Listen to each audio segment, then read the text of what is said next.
So you're thinking of moving to South Florida and want to know the difference between living in Miami or Fort Lauderdale? Well, stick around. We're going to talk about that today. Hey, what is going on, everyone, and welcome to my channel, Living in Fort Lauderdale. And if you're looking for a channel that's going to tell you what it's like to move to live, to play, and to buy real estate anywhere down here in Southeast Florida, then this is definitely the channel for you. So don't forget to subscribe to it and tap the notifications if you want to be notified anytime I go ahead and put out a new video. Now, we're getting calls all the time from people just like you that are thinking of making that move here to South Florida and absolutely love it. So whether you have plans on moving down here next week, next month, or even next year and just want some information, reach out to me 24/7. All my information should be down below, and I look forward to talking to you and helping you find that perfect place you might be thinking of moving to and to show you around town. And without further ado, let's get into today's video, Miami or Fort Lauderdale. Now, the first thing that you absolutely have to take into account when deciding whether Fort Lauderdale or Miami would be a better choice for you is got to be the cost of living.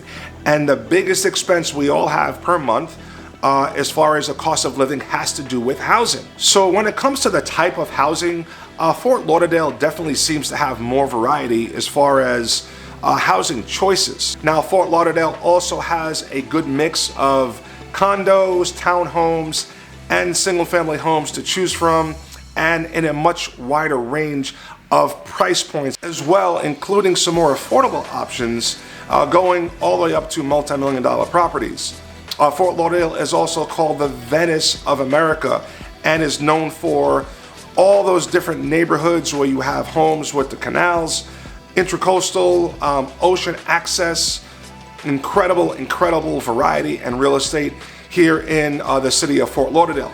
Miami seems to have fewer options when it comes to housing. Now, Miami does have a lot more condos, and a lot of times people think, well, an area, if it's going to be very expensive, I could just buy a condo. It's going to be cheaper, and I could live in this particular area. But Miami has an abundance of luxury condos that are very high in price point. Now, keep in mind, these condos are luxury condos with lavish amenities, so they're not cheap in any way. So let's talk about rent prices, and this has been a subject that's been coming up a lot lately. I've been talking about it a lot lately because it's in the news, and people here in South Florida are talking about it because rent prices are going through the roof, especially here in Miami. So to put it in perspective, Miami has become the third priciest city in the country when it comes to affordability and rent prices. The average rent for a Miami studio apartment is $2,400. The average rent for a Miami one-bedroom apartment is $2,700. The average rent for a Miami two-bedroom apartment is $3,600, and the average rent for a Miami three-bedroom apartment is $4,600. Wow. Now let's talk about location. So Fort Lauderdale is more centrally located in Southeast Florida, so you have easier access to Southeast Florida depending on where you want to travel. If you want to go north up to Brevard County, if you want to go to Palm Beach County, something like that, and you're also not too far, maybe 30 miles to Miami-Dade County or anything in Miami that you want to see. Miami is a lot more south, so it is more of a trip if you want to go up north. So as far as location, I would have to give the edge to Fort Lauderdale just because it's more centrally located and you can get to more things easier, unless you're talking about going down to the Keys, but definitely more centrally located here in Fort Lauderdale. So let's talk about lifestyle, culture, and activities. Now, there's tons of things to do in both Fort Lauderdale and Miami. Let's take sports, for example. Now, Miami has how many different teams down here? They have the Miami Heat, which is your basketball. They have the Florida Marlins, or I don't know if they call the Miami Marlins now, baseball. What's that other team? Oh, the Dolphins, the Miami Dolphins, football.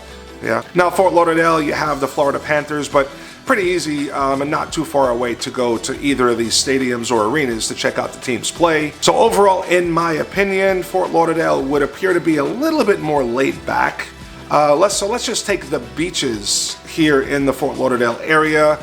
They seem to be a little less crowded and more variety and options. So you got Hollywood Beach, Dania Beach, Fort Lauderdale Beach, Lighthouse Point, you have Pompano Beach. So a lot more to choose from.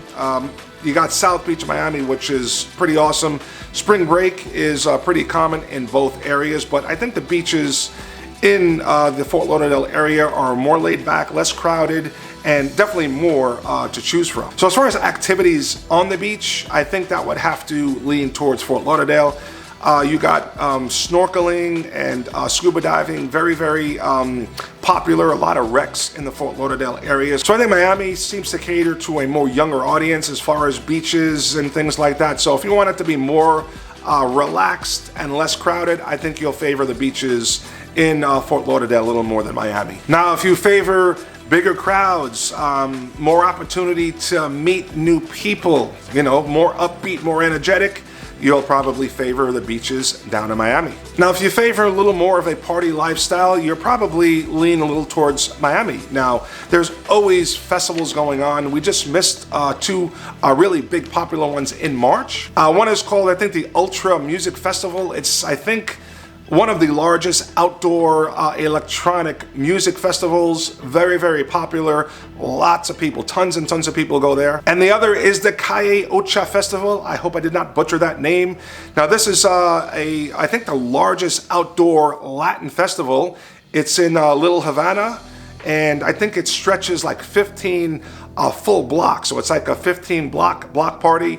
Very, very cool, very popular, and you know, so Miami definitely more of a party lifestyle, more energetic, seems to cater to a younger crowd, so keep that in mind. So there's just tons and tons of things to do in Miami and Fort Lauderdale. I can, and I'm going to do a video just on the activities in both Miami and Fort Lauderdale, but again, just unlimited things. Like, let's just take the shopping.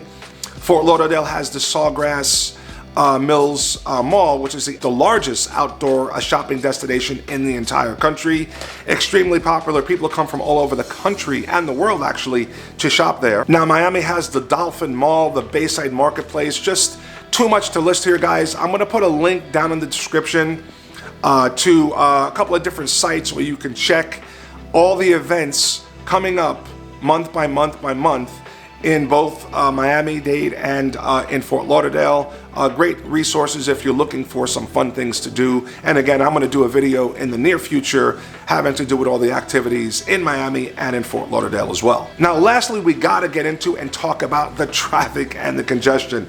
And this has been on my mind a ton lately because both are just getting out of hand. Now, I grew up in New York. I lived in California for a decade or so, and I can tell you both of those places have worse traffic than anywhere that I've been in South Florida, but we are catching up to them, in my opinion, even though I haven't been to either one of those places in quite a while. The traffic down here is just getting out of hand. Now, here at Fort Lauderdale, I mean, they're just doing construction everywhere, and I'm sure that is contributing to that, and just a lot of people coming here. The population is exploding. There's just traffic all the time.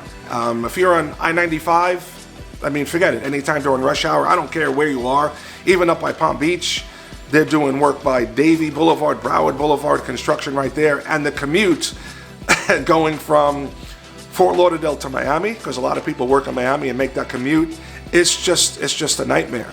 But the traffic in Miami, I've been saying this since I moved here, is just ridiculous. I don't know what goes on down there. It's not only the traffic and the congestion, but just the way the city is laid out. It is just bumper to bumper. Seems like all the time, especially during rush hour. Very easy to get lost as well. So as far as the traffic, becoming a nightmare in both, but I gotta say, without a doubt, the traffic in Miami is way worse, especially commuting to, so going south from Fort Lauderdale area and coming back north from there. Just an absolute brutal nightmare. Not as bad if you're west on I-75, but I-95 back and forth and anywhere in Miami, pretty horrible as far as you know, traffic and driving. So if anybody out there disagrees or you know any secret routes, let me know. They do have the express lane, which actually helps. I know people that actually commute every day, so they without a doubt pay for the express, ticket so you can go in the express lanes. It helps a bunch. You could also take the train. Now I know some people that actually do that commute every single day, and they pay to have the the little sensor so they can go and use the express lane. It's going to cost you some money. I don't know exactly what the cost is, but well worth it other than sitting in that traffic. You could also take the railway down there, which a lot of people do as well. But traffic, major concern, and you know what? It's only getting worse. So definitely something to keep in mind when making your choice on whether it's better for you to live in Miami or Fort Lauderdale. All right, guys, we're gonna wrap it up right there. As always, I truly appreciate you hanging out and watching the video. And as always, if there's anything you ever need as far as real estate, if you want any information on any of the areas or cities we talk about, or you want to just go see a neighborhood, get some information, reach out to me 24/7. All my information is down in the description. I look forward to hearing from you and helping you with your real estate needs. And until the next time, I'll catch you on the next video. Thanks, guys. Take care.